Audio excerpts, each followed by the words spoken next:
fornication.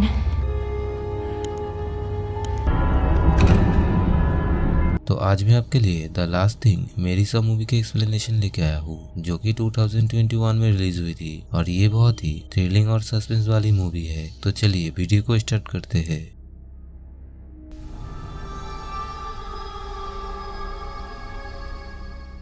इस movie के starting में एक बड़े से मेंशन में एक लड़की को दिखाई जाती है जो कि एक बुक खोलकर उसकी स्टोरी पढ़ने लगती है और ये कोई हॉली बुक नहीं है। और फिर इधर सीन चेंज होता है और अगले सीन में हम दो पुलिस वालों को आपस में बातें करते हुए देखते हैं जो कि किसी केस को इन्वेस्टिगेट कर रहे थे और उसे लेकर काफी उलझन में भी थे। एक पुलिस ऑफिसर को ऐसा लगता था कि क्रिमिनल्स को कंट्रोल करके ये सब लूसीफर उनसे करवा रहा है जो कि एक डेविल है और उसे मौका देने का मतलब है डेविल को मौका देना और उसे ऐसा नहीं करना चाहिए। इधर दूसरा ऑफिसर ये सब बिलीव नहीं करता था और वो हर चीज को प्रॉपर इन्वेस्टिगेशन करने के लिए कहता है और उसके हाथ में हम उसी बुक को देखते हैं जो कि उन्हें उसी घर में मिली थी जहाँ पर की हादसा हुआ था और उस पर खून भी लगा हुआ था। और फिर हम उस क्रिमिनल को देखते हैं जिसका नाम की मेरी थी। वो सिर्फ 18 साल की थी और उसके आंखों में पट्टियां बांधी हुई थी और उसकी आंखों से कंटिन्यूअसली खून बह रहा था। मेरी एक बहुत ही रिच फैमिली की बेटी है और उसके घर में 2 दिन पहले बहुत ही खौफनाक हादसा हुआ था।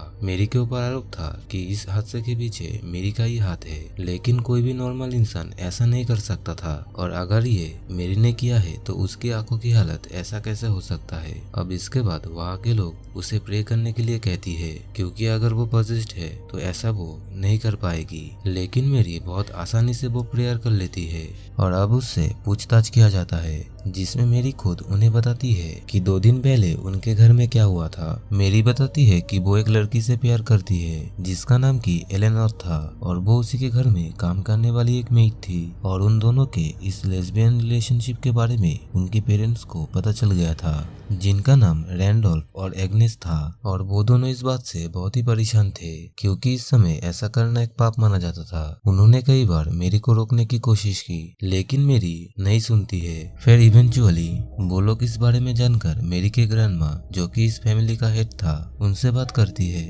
और ग्रैंडमा को इस मूवी में मैट्रियार्क नाम दिया जाता है और उनके पास में जादुई ताकत थी। वहाँ के सब लोग उन्हें रेस्पेक्ट करती थी और सबको ये लगता है कि वो कुछ भी गलत नहीं कर सकती है और उनके अगेंस्ट नहीं जा सकती है। वो सभी उस रात को एग्नेस के भाई और उसके वाइफ को बुलाती है। ऑस्टस को देखकर थियोडा बहुत ही परेशान हो जाती है जो कि उस घर के गार्ड था और वो खुद को छुपाने की कोशिश करता है जैसे कि बहुत ही दर्दनाक हादसा उसके सामने आ गया हो। अब एग्नेस उन दोनों को कन्विंस करती है कि वो लोग एलेनोर को अपने साथ में ले जाएंगे और फिर वो उनसे कहती है कि ये मेड बहुत ही अच्छे है और उसे सारा काम आता है और वो पढ़ाई लिखाई भी जानती है। ऑस्टस उसके बात नहीं मानती है क्योंकि उसके घर में एक जवान बेटा था। फिर कुछ देर समझाने के बाद में वो लोग उसे ले जाने के लिए तैयार हो जाती है लेकिन एलेनोर को ले जाने से पहले वो लोग उसे प्योर करवाना चाहते थे क्योंकि उस समय एक लड़की के साथ एक लड़की रिलेशनशिप होना बहुत ही बड़ा पाप माना जाता है। और तभी मैट्रियार्क उन्हें घुटनों पर बैठ के प्रेयर करने को सजेस्ट करती है जिसमें कि मेरी और एलेनोर को घुटनों के बल नील डाउन करवाया जाता है जिससे कि ये होगा कि जो भी उन दोनों ने गलती की थी उसकी सजा उन्हें मिलेगी। और उन्हें अब बहुत ही ज्यादा तकलीफ हो रही थी, यहाँ तक कि उनकी खून भी निकल रही थी।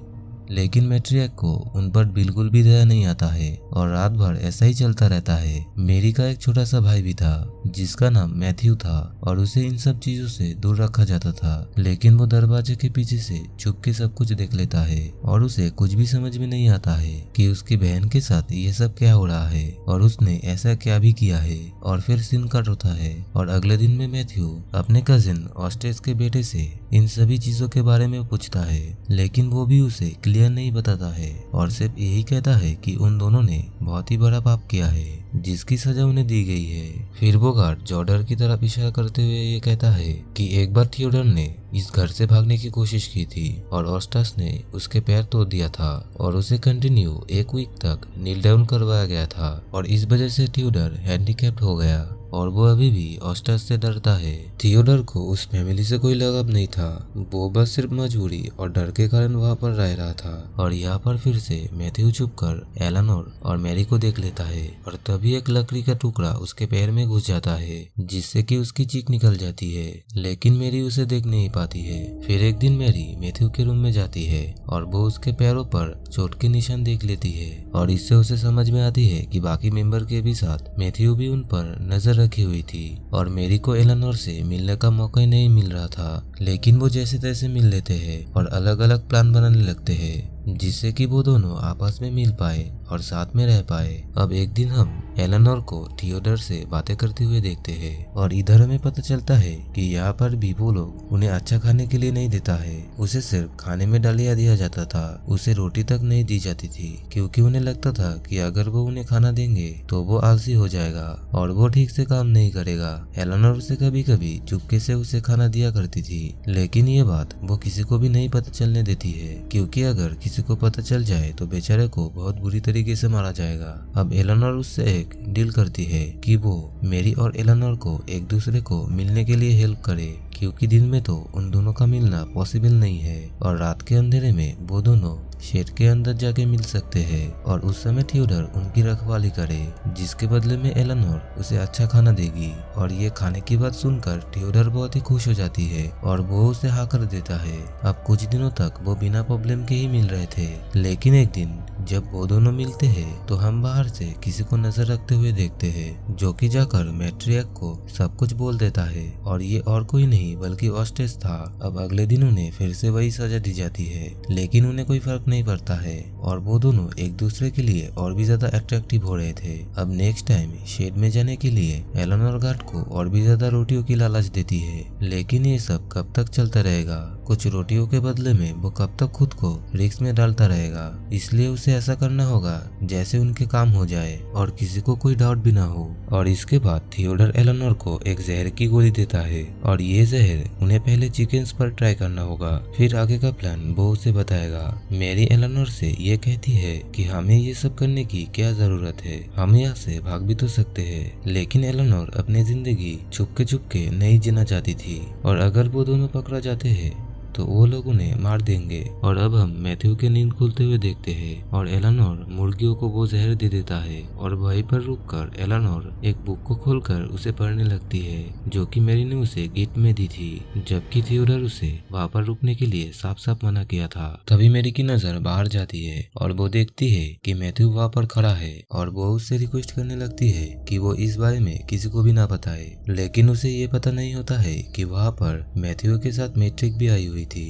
अब सडनली शेड में अंधेरा हो जाता है और मैरी एलेनोर को पुकारने लगती है और वो देखती है कि मैट्रियक ने अपनी जादुई शक्ति से एलेनोर को हवा में लटकाया रखा था और उसके गले में अपने नाखून घुसा देते हैं। और मैथ्यू को देखकर ऐसा लग रहा था मानो कि उसे हिप्नोटाइज करके रखा हो। अब इसके बाद मैट्रियक मैरी और एलेनोर को घर पे ले आती है और उसके जाने के बाद में वो गार्ड एलेनोर से मिलने के लिए आता है और उसे एलेनोर को ऐसा देखकर बहुत ही बुरा लगता है और फिर उसके हाथ में एक पॉइजन बॉल रखकर उसको आगे का प्लान बताने लगता है। अब अगले दिन मैरी मैथ्यू का बैंडेज चेंज करते हुए उससे बात करती है, जिससे कि उसे ऐसा लगता है कि शायद मैथ्यू ही है कि उनके खबर जाके मैट्रियक को दे रहा है, लेकिन वो इस बात को डिनाई करता है।